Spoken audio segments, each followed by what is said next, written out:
Welcome to the NSIC Sports and More Show. Now here's your host, Adam Stanek. Welcome to the first ever podcast of the NSIC Sports and More Show. I'm your host, Adam Stanek. On this show, we'll mostly be talking about Northern Sun Intercollegiate Conference football, along with a couple other sports. To contact this podcast or watch it on YouTube, you can go to youtube.com/toucanbird. You can also access this show from the NSIC Sports and More Show blog at nsicsportsandmore.blogspot.com. If you want to also send responses for the show, you can email us at stanek4wsu@hotmail.com. Overall, some of the segments on the show will be the Quick Snap, a rapid-fire recap of all the scores in the NSIC, the Red Zone, which are the top stories within the NSIC, the Game Ball, which will be the top player of the week, the Waterboy Award, which will be the dud of the week, Unnecessary Roughness, a segment that'll be exposing the ugly side of football, the official conference honors of the week, the rankings, and the game plan. But for now, let's look at the Quick Snap. The Quick Snap. The NSIC kicked off their action Thursday night as MSU-Moorhead traveled to Missouri Southern. Missouri Southern went on to win 30-0 in a game where they tallied 578 yards of total offense to only 199 by the Moorhead Dragons. In the second game of that nightcap, Bemidji State hosted Minot State. Bemidji State took a 24-7 victory in which they only allowed 86 yards of total offense, including negative 10 yards rushing. The only score they gave up was a touchdown return at the end of the first quarter. The University of Mary kicked off their season on Saturday at Chadron State. They did not fare much better than the Moorhead Dragons, as they lost 35-3 in a game where they were only able to generate 8 first downs on 97 yards of total offense. The Red Zone. Touchdown! Alright, our first big game of the week was Winona State traveling to number 9 Carson Newman. On the opening drive, the Warriors won on an impressive 16-play, 74-yard drive, capped off by a Thomas Kinney 24-yard field goal to give the Warriors an early 3-0 lead. Early in the second quarter, a breakdown in the Warriors' defense led to a Doug Belk 71-yard touchdown run, giving the Eagles a 7-3 lead with 12:10 to go in the half.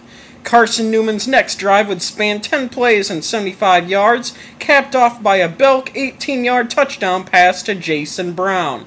This gave the Eagles a 14-3 lead with 4:42 remaining in the first half.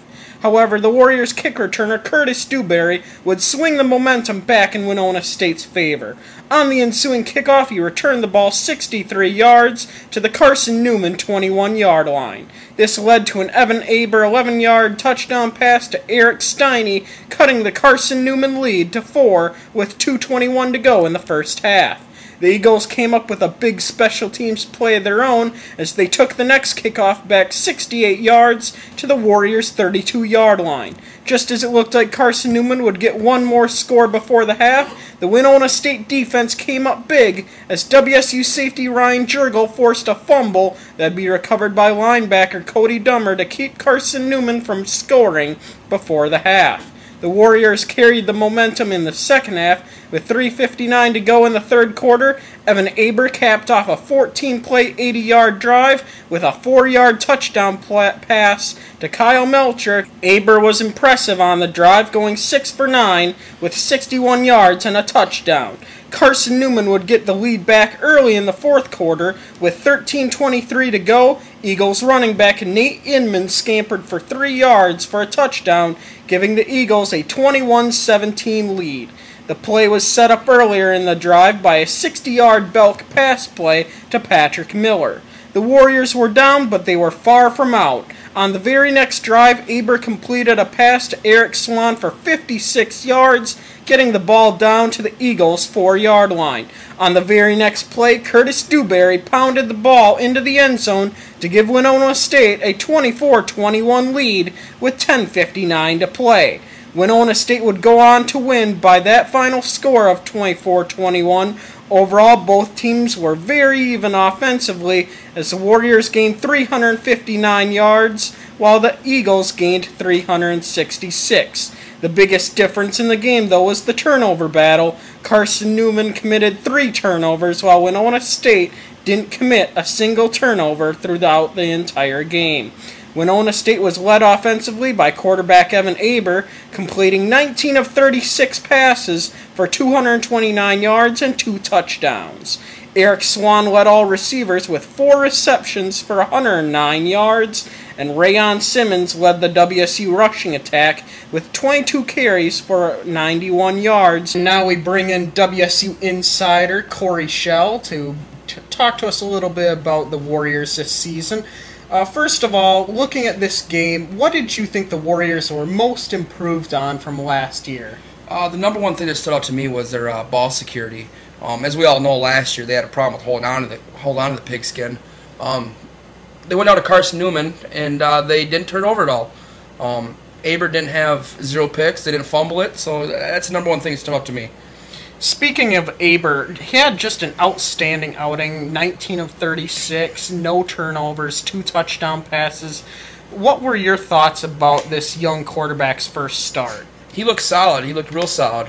To go in there for your first start, you're going to be a little jittery, a little bit nervous, not to throw any picks. It was very impressive. And just overall with the new defensive scheme, they were able to force 3 turnovers, only gave up 21 points. What were your impressions about the Warriors' new 3-4 scheme? I think that 3-4 scheme is going to be great for them. They got four linebackers now just to go out there and just fly to the ball and make plays. I think it's going to be all right for them this year. I think they'll do fine. You told me earlier about how it seems to give the defensive backs a little more help. Considering that was a major weakness last year, do you agree that the 3-4 scheme might help out that secondary? Yeah, it should. The outside linebackers are going to give more help to. They'll have 2 of them now. They'll give them more help to the secondary to take away some of those passes. Carson Newman still had a 71-yard run right up the gut. That needs to be eliminated. And they had a 60-yard pass play. First game though, they'll get it figured out. Now for the biggest game in D2 football, number 4 UM-Duluth traveled to number 5 Central Washington. Central Washington would score first in this game after an 11-play, 61-yard drive. Wildcats kicker Pavel Pachenko would connect on a 37-yard field goal to give Central Washington an early 3-0 lead with 7:31 to go. The Bulldogs would take over the game in the second quarter. Fullback Brian Hansen pounded in a 1-yard touchdown run, capping off a 6-play, 65-yard drive and giving UMD a 7-3 lead. Duluth added on to that lead with 6:30 to go in the half. Isaac Odom sprinted for a 4-yard touchdown, making the score 14-3.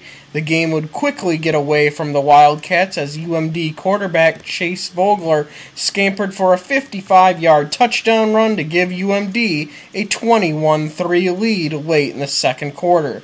The Bulldogs took that lead into the third and expanded it early. With 11:38 to go in the third, Vogler connected with DJ Winfield for an 89-yard touchdown pass to make it 28-3.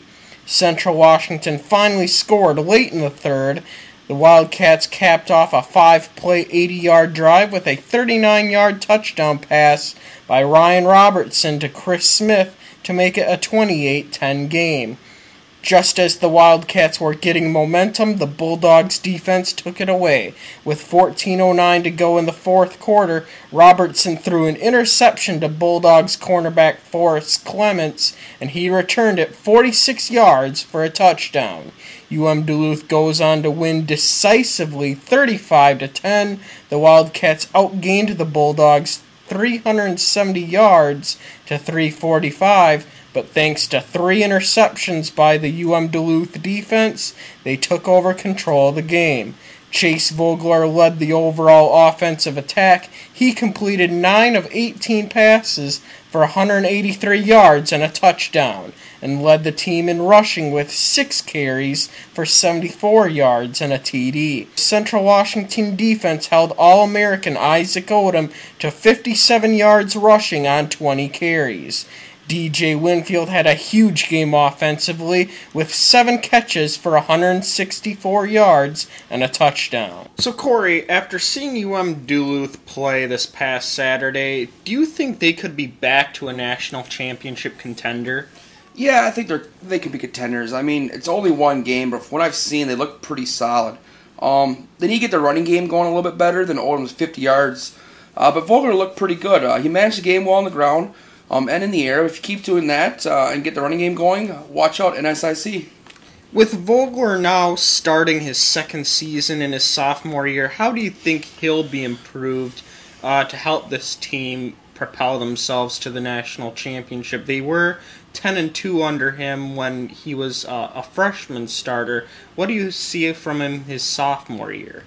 I think Vogler, with one more year under his belt and knowing Bob Nielsen's offense that much better, he's going to scare a lot of people.